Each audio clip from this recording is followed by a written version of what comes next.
观众朋友们好，这里是大师局，我是米兰。中国电影市场一片萧条，大片扑街，影院倒闭，观众流失。可就在这样的寒冬里，两部史诗级的奇迹却接连诞生。一边是9月18号上映的《731》，首日票房强行冲上3亿元，全国单位、学校齐刷刷被动员进影院；另一边是7月上映的《南京照相馆》，短短数日票房突破5亿元，到了8月10号更是飙到22亿元，被吹捧成文艺片奇迹。问题来了，在整个行业哀鸿遍野的背景下，为什么偏偏这两部国耻题材能逆势爆红？是真正的市场选择，还是中共刻意制造的假繁荣？今天我们就从票房数据、政治背景、社会反应与两部影片的差异入手，揭开这场影视奇迹背后的真相。电影首映当天，全国影院几乎全排映，首日票房突破3亿元，观影人次超过800万，刷新了中国影史同类题材纪录。表面上看，这像是一场商业奇迹，但仔细剖析就会发现，背后少不了强大的政策助推。更吊诡的是，这场奇迹恰恰出现在整个电影市场普遍低迷的背景下。2025年暑期档原本被寄予厚望，却接连传出惨败。吴京参演并出品的新片《再见坏蛋》，原本打着票房保证的旗号，结果仅仅上映6天就紧急下档，累计票房只有约26.7万元人民币，与庞大投入相比，几乎可以忽略不计，被业界视为一次史诗级溃败。姜文自导自演的新片《你行你上》，投资高达约2.8亿元人民币，却在上映后口碑两极，首日票房便不及预期。之后排片一路下滑，最终仅收回数亿元，与成本相比严重失衡，被评论直指扑街。其他被寄望成为暑期爆款的青春片、爱情片，也普遍在票房不足2亿元时便草草收场。当明星号召力失效，商业大片一个接一个溃败时，731却能首日硬生生拉出3亿元。南京照相馆更是凭借口碑一路攀升，最终突破22亿元，整个市场一片萧条，票房神话接连崩塌，唯独主旋律题材却能逆势繁荣。这样的数字到底是观众的自由选择，还是政治动员下精心打造的假象？731并非单纯依靠市场逻辑，而是踩在了一个极其精准的档口。上映日正是918事变纪念日，多地学校、企事业单位甚至党政机关纷纷组织集体观影，把购票和走进影院变成了一种政治任务。这意味着影片的票房数字既是商业数据，也是政治符号。首日的火爆不仅源于影院排片，更是一场全社会被动员观看的结果。在社交媒体上，官方宣传口径高喊历史不能忘，国耻必须铭记。于是731变成一场全民被迫参与的观影仪式，票房得以保障，但舆论却出现分裂。有人称这是必要的历史教育，有人则冷嘲任务化观影换来的只是虚假繁荣。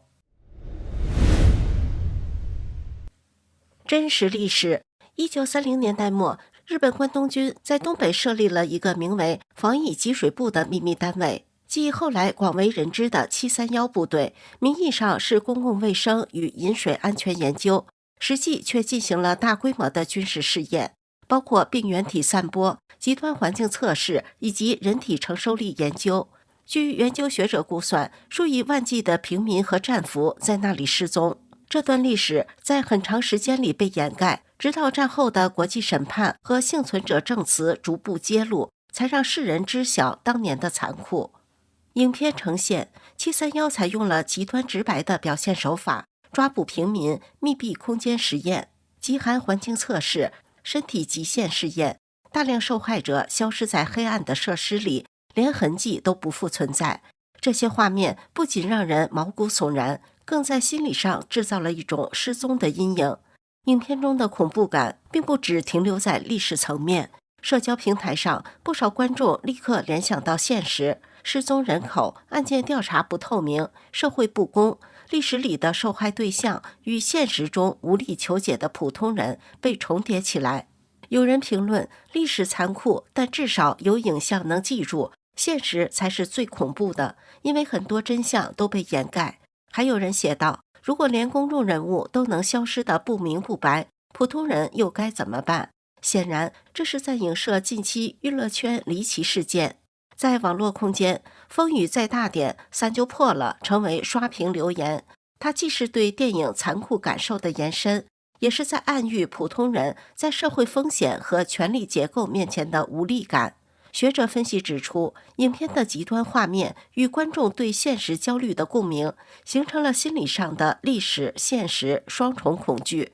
据非官方数据，2024年中国登记在册的失踪人口超过300万，其中部分甚至是一家子同时失踪。这些现实数字比电影更冰冷。换句话说，731不仅是一部关于战争的历史电影，它也成了一面镜子。观众看似在凝视历史，其实是在投射现实。影片由赵林山自编自导，他此前仅有2部不温不火的作品，豆瓣评分均在5分左右，被网友评价为剧情散乱、节奏拖沓。因此，当他一跃成为国耻大作的导演时，外界普遍质疑这是才华兑现还是政治题材的红利。事实上，731早在2024年就已完成，但因题材敏感，多次延迟上映。网络上流传的说法包括画面过于血腥暴力，不适合儿童观看，以及举报事件频繁。有网友调侃，赵林山拍了10年烂片，不如一夜靠仇日题材爆火。这种评价折射出公众的质疑，借题材吃红利，甚至怀疑导演是在蹭爱国主义的政治红利。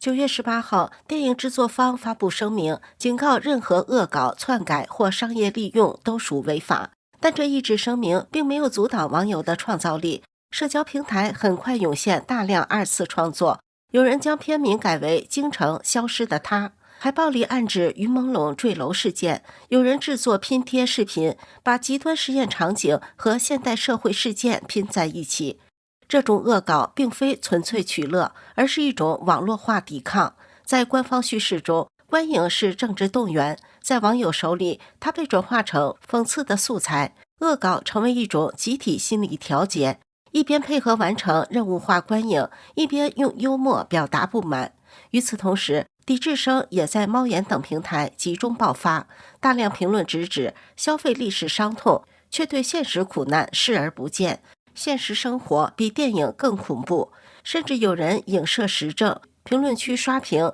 风雨再大点，伞就破了。这说明731带来的社会反应不止于票房和舆论热度，更成为一次官方与民间叙事的对撞。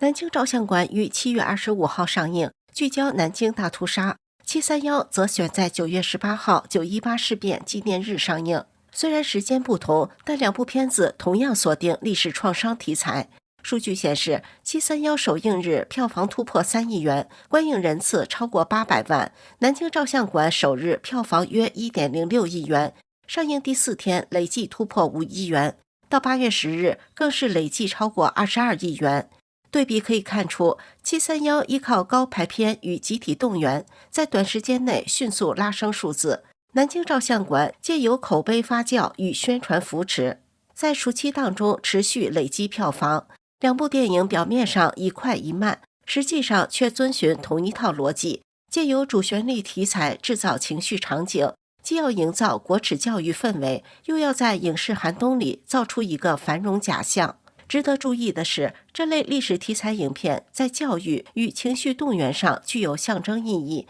在社会焦虑、就业压力等不稳定背景下，更被用来达到转移注意力的功能。它们不仅是电影作品，更是政权用来维持叙事的工具。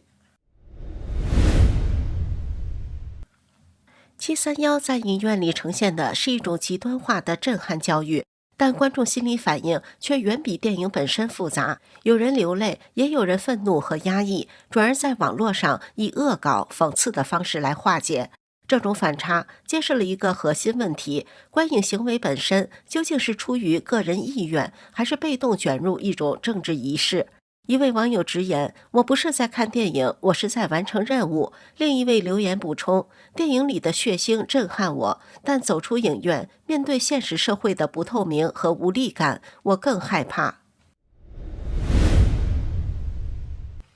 ”731的成功并不是纯粹的电影胜利，而是政治动员、集体观影和民族情绪的合力结果。它在票房上高歌猛进，却在舆论场上引发冲突。有人怒喊：“现实生活中失踪的人口哪里去了？”有人选择用幽默或抵制来表达无力感。相比之下，南京照相馆虽然起步较慢，但最终靠口碑与宣传扶持，在暑期档一路走高，累计票房突破22亿元，成为另一种奇迹。这两部影片的命运对比，是当下中国电影生态的缩影。一个依赖制度动员制造短期爆点，一个依靠口碑与主旋律宣传拉长战线。表面路径不同，本质却相同，都是政治利用影视来操控情绪，营造繁荣假象。问题的关键是在这种动员逻辑下，观众看到的究竟是历史教育还是政治仪式？而当现实不断被网友用恶搞和抵制投射进影院时，731是否真的达到了他宣称的目的？或许票房数字会很快被新的大片超越，但观众说的那句话“铭记我们生活中的现实比电影更恐怖”，才是真正让人心头一震的印记。这里是大时局，感谢您的陪伴与思考，请订阅、分享并打开小铃铛，一起在动荡中坚守真相，在黑暗中点燃希望。